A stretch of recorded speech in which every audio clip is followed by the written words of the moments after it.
Hello and welcome to the Extended Disc 30-minute webinar. Our topic today is going to be, can disc profiles help you sell better?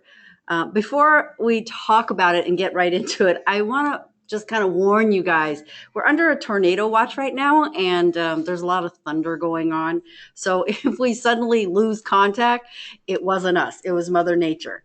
I also just want to mention also it will be recorded. So if for whatever reason it gets cut short, I promise you we'll record it again. We'll let you know, share it or listen in later. Questions, because of the content of the webinar, please go ahead and post your questions. We may not have time to answer them. However, we will definitely follow up after the webinar and make sure your questions get answered. So back into the webinar. My name is Christina, and I'm a senior trainer here at Extended Disc. I'm your host for this 30-minute webinar, and joined with me today, my guest and my boss is Markku Kauppanen, President and CEO of Extended Disc North America. Welcome. Good morning, Christina. What a morning outside, isn't it? Oh, yeah, it's like pitch black. Woo. Looks like night out there. So, as we always start with our webinars, we just kind of want people to know, how did we kind of pick this particular topic for today? Well, Christina, as you know, we have many different types of sales assessments for professionals in selling to telesales and all types of assessments. And when you combine all of those tools, when we look at how popular they are among the most popular assessments that we offer. Certainly, assessments in leadership and customer service and team application are very popular as well. But sales assessments are always kind of steadily there. And I think the reason for that, Christina, is that selling, in my view, is a very competitive field. If you look at leaders and managers and customer service, certainly in a sense we are always competing. But I think in selling, that competition was really quite profound and pronounced. Mm-hmm. It's a competitive field, and I think all the sales professionals are looking for that competitive advantage. When you're calling on a prospect, you really only have one opportunity to move the process forward.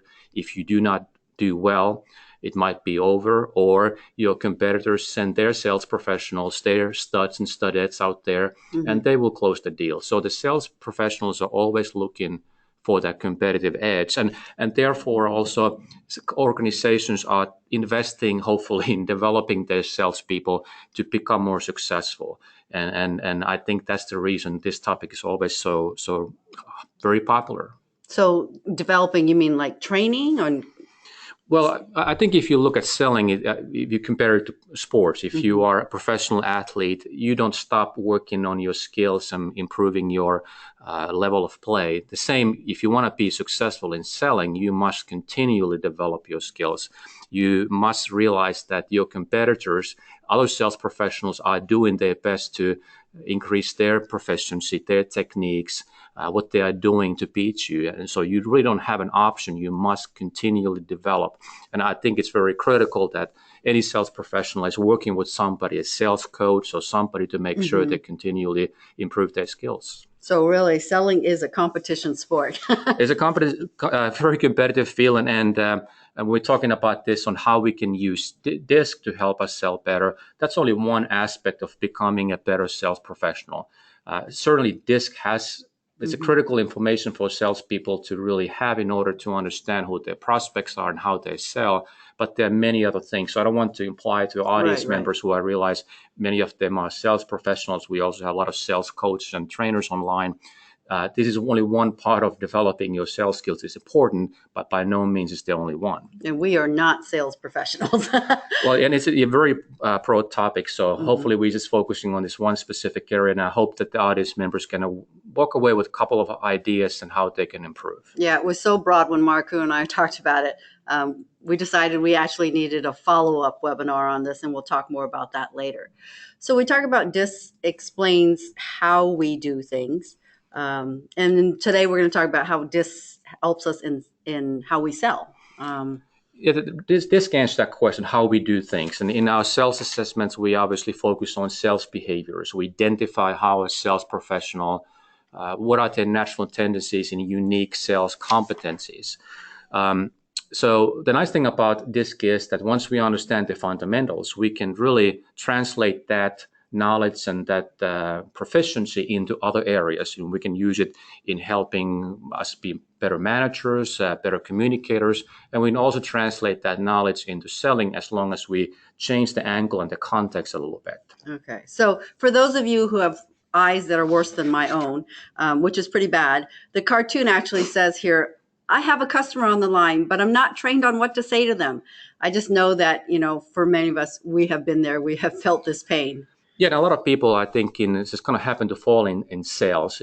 It's when you grow up. When I went to college, I can not remember any type of training you get in Right. selling. You can get a degree in marketing, in management, and so on, but there are very little training in selling.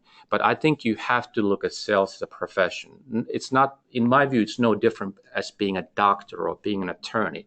I mean, if your attorney is not up to date with all of the changes in law, if your doctor doesn't understand what the latest research is in medicine, you are not going to use that attorney or that doctor. I think we need to expect the same kind of professionalism from salespeople. I mean, they are the ones who really make business happen. And that's why it's so critical that sales professionals continue to improve their skills. And it's a continuous process that you cannot stop. It's not like you have arrived. It's a journey that will always continue. So if we are in the mindset that, how to think about how DISC profiles can actually help what we do well or how we sell and make it even better, where do we start?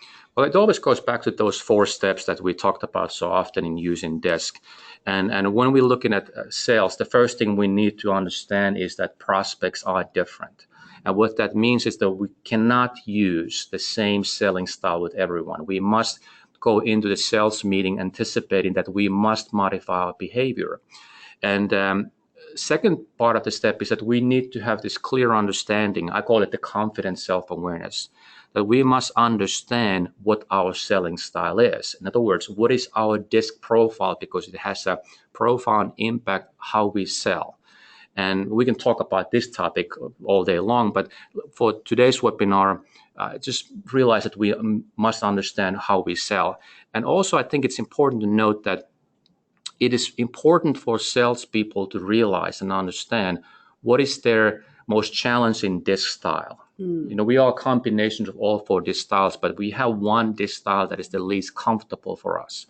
And I think it's very important for salespeople to realize what that is. So, for example, if you are a salesperson and let's say your C style is the most challenging of the 4 DISC styles, you need to be aware of that. And when you're calling on a prospect that at some stage you realize my prospect is a C style, you must be at your top level of play, because that's the kind of prospect that's going to be most challenging, because they will require most energy from you. So the confident self-awareness is critical.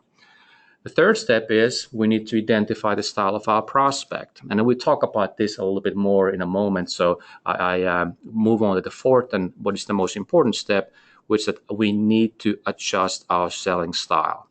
And when we are modifying our behavior, we know it takes energy. So we need to be prepared and we need to practice. So when we are calling on a prospect and we start that sales meeting, we need to be ready. Yeah. So these are the same general 4 steps we talk about in all of DISC training. And the great thing is you just can reframe it to whatever situation or role you're in. Yeah, ultimately the basic principles are the same. You are adjusting the angle or the context a little bit, but that is the one thing that our clients really like about this, that once you understand the model, it doesn't take that much effort to put it in a different context. Okay, so Markku, in addition to the 4 steps that you just mentioned here, are there any other general tips that we can start to think about?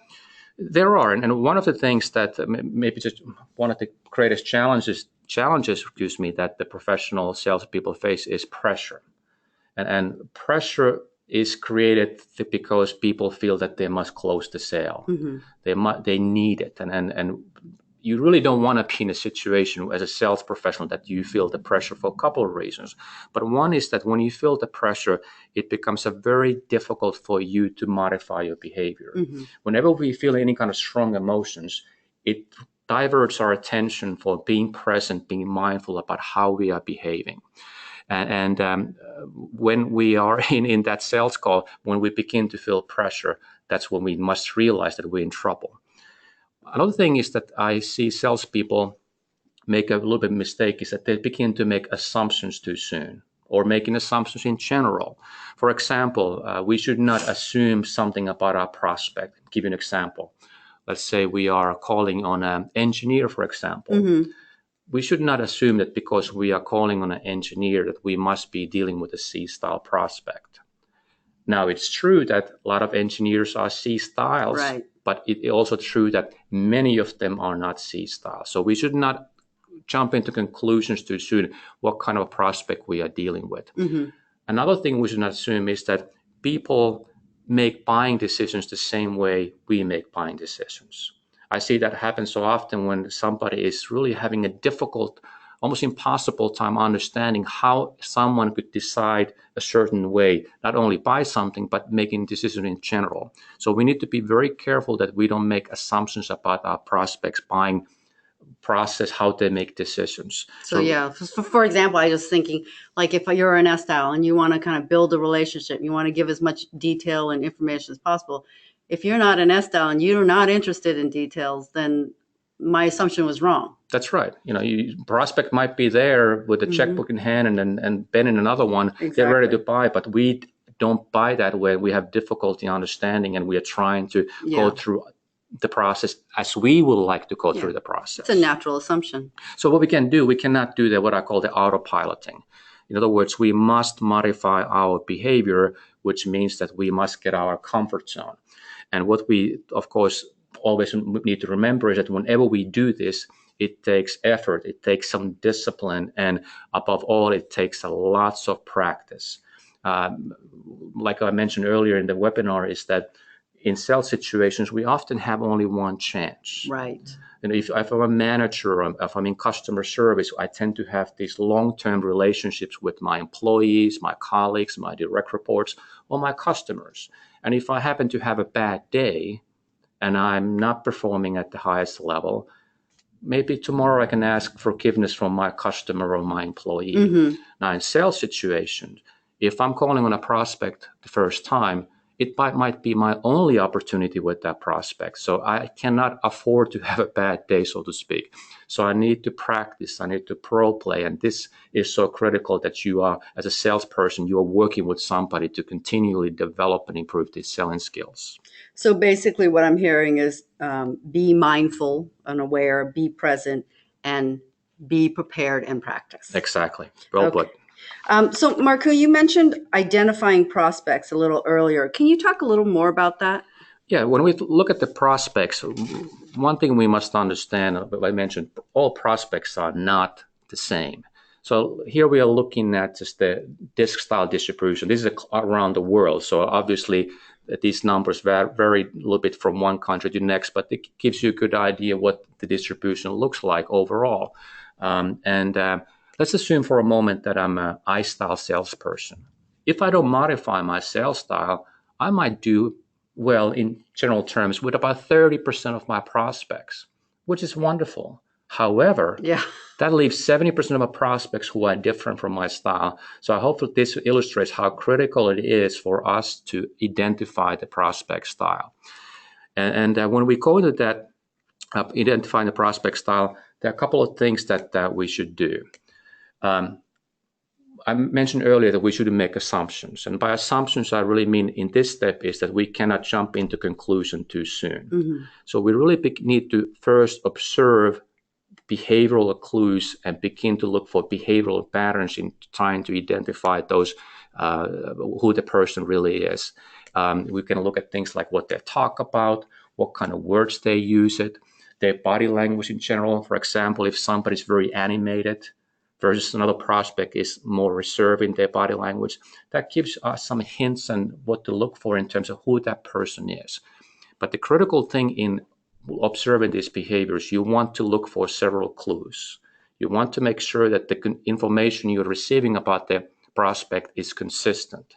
If everything seemed to imply that this person is, let's say, a D style, I can be more confident about it. I just don't want to make that identification or that decision about who the prospect is too early. So you want to look for those patterns of behavior. Exactly. And one thing that I noticed a lot of times is that if you think about people when they are modifying their behavior, and when we talk about pressure. Yes. Now, we're thinking about the pressure from a viewpoint rather, of the sales professional.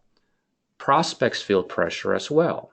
And more significant or more important, more expensive the buying decision is, they are beginning to feel that pressure as well. And the individuals tend to revert to their natural style more, making it typically make it easier for us to identify their style. But other thing is this, if we're calling on the prospects at their office, for example, let's say we're calling on the business owner, the CEO, and we are sitting in their office.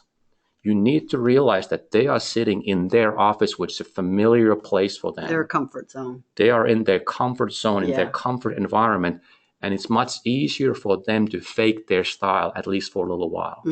If you're able to get them out of that office, they come to visit at your office, you meet somewhere else, now you put them in a situation where it will be easier for you to more accurately identify their style. That's a great tip. Now that we have observed their behavior, we need to ask those two critical questions. Are they more active or reserved? And are they more task or people-oriented? Once we have enough information to answer these two questions, we can go to the final step and recognize their style. Now, Christina, you know most people are a combination of styles. In fact, we are combinations of all four styles. But the most common type of profile that we see in individuals is that they have 3 disc styles above their middle line. Or 3 styles that are comfortable to them. That's right. Okay. And what that means is that in identifying their style, it sometimes takes a little bit more time. On a sales call, maybe if your call is 30 minutes, an hour, you don't have that much time. Yeah. Exactly. You need to make that identification fairly quickly. And here's a tip that I hope people find useful. When we identify somebody's style, focus on who the person is not. In other words, if you're meeting with somebody and you see some D behaviors, you see some S behaviors, some C behaviors, you have difficulty figuring out who they are, but you realize they are definitely not an I style. Stay away from that I behavior, and you'll buy yourself some time to make a more specific identification who they are. So focus on who they are not first, buy some time to identify who they are. Which is critical for when we are trying to make that first impact sale. That's right. Okay, so thank you for that. Can you cover tips for each specific style? Yeah, let's talk about a little bit about the D, I, S, and C styles and kind of quickly do's and don'ts, what to do with them. When it comes to D styles, we know that they're fast-paced, and I think it's important to remember in sales situations what irritates D styles. And D styles... Lots of things. No, I'm just kidding. And they're not afraid to tell you what irritates them. But, Right. but indecisiveness and inefficiency is frustrating for D style. So in a sense, you don't want to get in the way of the sale by trying to provide too much information or frustrate their desire to take action. The D style wants to be in control. As a sales professional, you want to be in control of the process, but you want to give an impression that D is in control. And users do not want to stay away of the sale. Okay. They want to move quickly.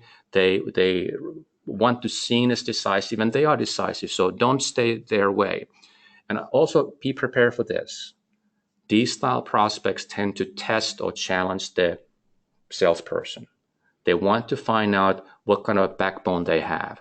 If you're dealing with a D, you cannot cave in. Right. Stand toe to toe. Stay toe to toe. Otherwise, they will respect. And when they lose respect, a lot of times the game is over. So yeah, when you're saying move quickly, sometimes they might even come in with their checkbook. They're already ready to buy. And, if you're like ready to do your big sales pitch and they're ready to buy, they can just as quickly change their mind. That's right. And one thing that may help you understanding not only the D style, but the other D styles, how they are in sales situations. Think about people you know and how they make buying decisions. That's a great way to think about it. Of course, you can think about how you make buying decisions. That's reflective of that D style. But when you think about other people, I always try to put a face with the profile. If I'm thinking about a D person, I think about how they make buying decisions, how they interact with salespeople. It helps me understand better what D styles are all about when in context of buying and selling. Exactly. So let's talk about the iStyles a little bit. iStyle is very different from these styles, obviously, when it comes to buying. And maybe I'll tell a quick story how to illustrate how their buy products. Many years ago, I had a chance to work with one of our authorized affiliates, another part of Texas. And I think she does a lot of leadership development and training. And I met with her and she said, let's go for lunch. And we get in her car and we start to head to the lunch location. And she talks, I compliment her on her car. It's a nice car. So, oh, yeah, I love my Lexus. And she went on about how wonderful Lexus, what a bright red color it is, and so forth. Meanwhile, I'm sitting in next to her whole time thinking, lady, this ain't a Lexus. She didn't even know what car she had. She was driving an Infiniti. I didn't want to offend her by criticizing her. Hey, it was a nice car. It was a nice car. I give her that. But that kind of illustrates that iStyles are not detail-oriented. That's hilarious. And she believed and was very proud of her Lexus, which she didn't have. So as a sales, of course, exaggerate example, a true one, but exaggerate. It's a very good example. We need to understand that when iStyles are making buying decisions, what they fear is social rejection. They don't want to be disliked. So they tend to make decisions that make them look good. And also they get very enthusiastic about many things, the next shiny thing. So as a sales professional, one of the key things to remember is that you need to make sure that you have a clear commitment to buy. Sometimes salespeople walk away thinking they have a sale from an iStyle prospect. In reality, the iStyle prospect may, at that moment, think they're going to be buying, but 30 minutes later, another salesperson comes in and it's completely different situations. You need to get that commitment to make sure we actually got a sale. Yeah, and then definitely kind of make it fun and interacting and positive, right? That's right. And stay away from too many details. They don't like routine, of course. Okay. How about S-Style? Well, S-Styles, they are still people-oriented like iStyles, but they are different kind of a prospect. When they make decisions, they want to make sure that when they buy something, that their buying decisions are going to be accepted by everyone. They don't want to upset others. So if the buying decision involves others, you want to make sure that as a salesperson, you are considering what kind of impact the S-Style may see from that buying decision. And almost always the S-Styles want to talk over before the decision, before they make it the purchase. They have a sounding board always. And as a salesperson, you can begin to ask very gently and tactfully, I don't suppose you talk over this kind of decision with somebody.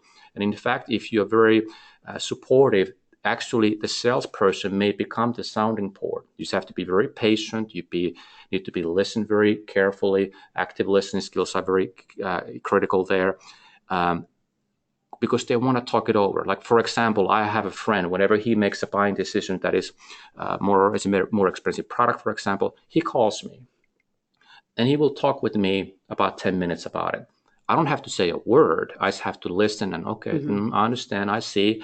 And that makes him more comfortable and it reassures him that, yes, I should move forward. Okay. So you need to find out who that sounding board is with the S-Styles and consider the impact the buying decision will have others, colleagues, family members, whatever the context is. The people around them, how it impacts the people around them. Do you want, is there anything else about S or how about C's? Let's move to C's. And the difference between the S-Styles and C-Styles is that S's again want to make decisions that are accepted by others. C-Styles want to make correct decisions. They do not want to buy the wrong product, the wrong service. So that is one of the main reasons they want so much information. They want to make certain that they will not have to regret their decision. And they may regret it for long times, long periods of time. They don't forget. They may never let it go. If it's in the context of buying for, let's say, an organization or business, what they want to make sure is that their colleagues, their boss, their direct reports, no one will come to say, who made this buying decision? Why did we buy this piece of equipment or whatever it may be? They do not want to be somehow shown that they made the wrong decision. Same is true when they buy things in their personal lives. They do not want to make the wrong decision. There, the angle is a little bit different. What they want to make sure is that they don't personally regret the decision. In other words, how could I purchase this car when if I had paid a little bit more attention to all the details, I would realize that it has a problem with, let's say, fuel economy. Mm-hmm. They do not want to make that buying decision that is going to be wrong, so they spend a lot of time analyzing the information. And as a sales professional, you have to be very patient and be prepared and ready to provide that information. If you begin to pressure them, it's not going to end well. Yeah, and Marco, it sounds like with the C style, I should have moved the slide forward, apologize. For the C style, it is just as important to have that written resource. Yeah, if you think about C styles making buying decisions, a couple of years ago, we were doing a certification training in London, and one of the participants, a lady, mentioned that her husband uses spreadsheets when he buys something. And she was explaining about all the spreadsheet he uses. And at one point in the story, I realized we're not talking about buying a car. We're talking about buying a microwave oven. And we're doing fairly Sounds like my husband. See, so they want to make sure that they have the data that the data, in essence, points them to the right decision. Mm-hmm. And we need to be, a sales professional, very aware of this. And really, it requires a lot of patience. Now, if you're a C-style salesperson, you can understand it. You can help with that process. You can provide more data, and you can move it forward very quickly. But if you are low C, for example, it can be painful. But now you must make a decision. Do I want to be patient, provide the information, or do I want to lose the sale? It's up to you. Yeah, you're in charge. And I think this is kind of goes back to the fact, my takeaway is that these are like anything else, additional skills that you can build into what you already do as a salesperson.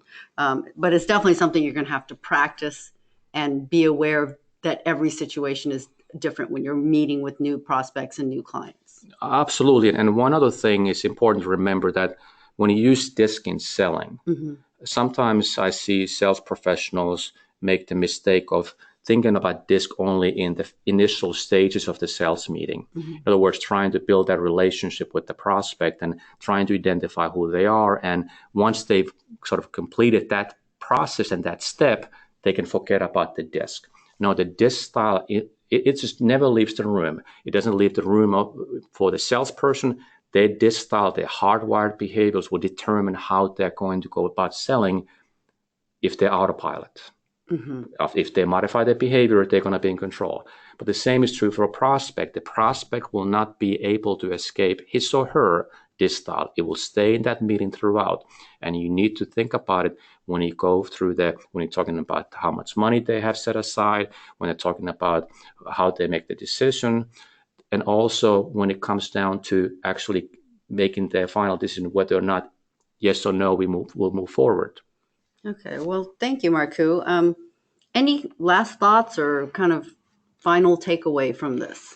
Well, I mean, the thing we talked about earlier is that we must always practice. And I think in selling, it's so critical to realize that it's a competitive field. If you are a sales professional, if you're not doing something to develop your skills, if you're not working with somebody, if you don't have a coach, facilitator who helps you to develop, your career is not going to be that long in selling. I mean, it's like, if you want to be a doctor, like I said, if you want to be an attorney, you need to have the self-discipline. You need to put the effort in continually developing as a professional. Because if you don't, somebody else will. There's so many people who are ready to step in, and they want that sale as well. Yep. They need to meet their quotas. They want the commission check. So if you want to achieve those things, you need to get to work. Thank you so much. Well, we survived tornado warning for now. The weather has not knocked out any power. So thank you guys for all joining us. We do have, because again, our topic on sales, we just it blossomed, and we felt like we needed to really do it service by adding a second webinar. And that will be coming up on Wednesday, April the 19th. It's also a 30-minute webinar, and we'll be sending out more information about that. But it's on how do different DISC styles make buying decisions. So thank you again, Markku. Thank you, Christina. And we'll talk to you guys next time. Take care.